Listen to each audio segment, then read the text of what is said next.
Kegiatan KPK baik pencegahan, penindakan, dan kelembagaan pada pekan ke-3 Juli tahun 2022 terangkum dalam KPK 24 Jam.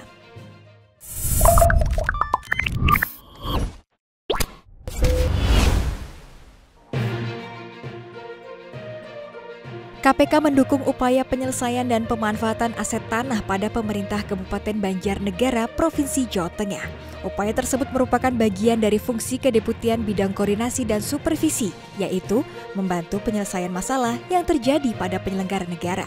PLH Direktur Koordinasi dan Supervisi KPK Wilayah 3 Edi Suryanto menyampaikan bahwa penyelesaian aset yang bermasalah di Banjarnegara sudah dilaksanakan sejak tahun 2020.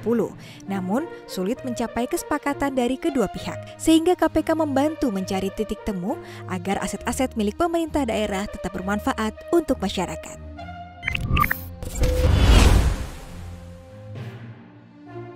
Untuk mencapai demokrasi yang ideal dibutuhkan pendidikan yang setara di tengah keragaman masyarakat. Hal tersebut disampaikan Wakil Ketua KPK Alexander Marwata dalam kegiatan politik cerdas berintegritas terpadu 2022 untuk Partai Keadilan Sejahtera. Menurut Alex, pentingnya peran dan kualitas pendidikan masyarakat merupakan bagian dari upaya penguatan demokrasi di Indonesia. Setelah kegiatan PCB ini, KPK juga berharap para kader PKS sudah memiliki pembekalan integritas ketika menjadi penyelenggara negara.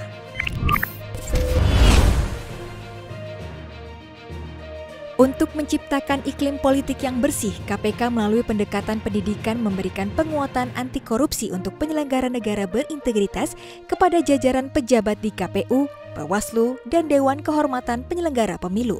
Pelaksana tugas juru bicara KPK Ali Fikri mengungkapkan, eksekutif briefing ini merupakan keempat kalinya diselenggarakan di tahun 2022 setelah sebelumnya KPK memberikan pembekalan anti korupsi untuk para penyelenggara negara di Kementerian Lingkungan Hidup dan Kehutanan, Kementerian Investasi, Badan Koordinasi Penanaman Modal, dan Kementerian Perindustrian. KPK menetapkan 3 orang tersangka dalam dugaan tindak pidana korupsi pekerjaan pembangunan Stadion Mandala Krida di Pemerintah Daerah Istimewa Yogyakarta. Ketiga tersangka tersebut yaitu EW selaku PNS, Kepala Bidang Pendidikan Khusus Dinas Pendidikan Pemuda dan Olahraga Daerah Istimewa Yogyakarta, sekaligus pejabat pembuat komitmen, SGH, Direktur Utama PT AG, dan HS, Direktur Utama PT PNN dan Direktur PT DMI. Tersangka EW diduga secara sepihak menunjuk langsung PT AG untuk menyusun perencanaan pengadaan dengan beberapa item pekerjaan yang nilainya di markup. Kemudian tersangka HS diduga melakukan pertemuan dengan panitia agar dimenangkan dalam proses lelang pelaksanaan proyeknya.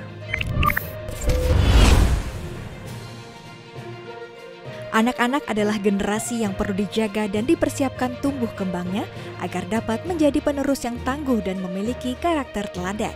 Hal tersebut disampaikan Wakil Ketua KPK Alexander Marwata dalam kegiatan memperingati Hari Anak Nasional tahun 2022. Alex menegaskan, Hari Anak Nasional memiliki makna penting karena anak adalah masa depan bangsa yang perlu disiapkan sejak dini. Cara yang bisa dilakukan adalah dengan belajar yang rajin, tekun, dan juga disiplin, karena itu menjadi syarat untuk menjadi pemimpin bangsa di masa depan.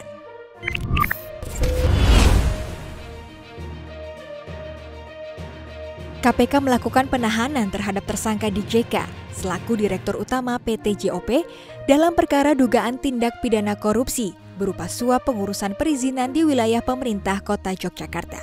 Dalam perkara yang bermula dari kegiatan tangkap tangan ini, KPK sebelumnya telah menetapkan 4 orang sebagai tersangka, yaitu HS, Wali Kota Yogyakarta, periode 2017 sampai 2022, NWH, Kepala Dinas Penanaman Modal dan PTSP, TBY, Sekretaris Pribadi Merangkap Ajudan HS, serta ON selaku Vice President Real Estate PT SA Terbuka. Tersangka DJK dan ON diduga memberikan sejumlah uang kepada HS, baik secara langsung maupun melalui perantara TBY dan NWH terkait proses pengurusan izin pembangunan apartemen Royal Kedaton yang berlokasi di Malioboro dan masuk kategori wilayah cagar budaya Dinas Penanaman Modal dan PTSP Pemkot Yogyakarta. Demikian kegiatan pencegahan, penindakan, dan kelembagaan Komisi Pemberantasan Korupsi yang terangkum dalam KPK 24 Jam. Salam anti korupsi.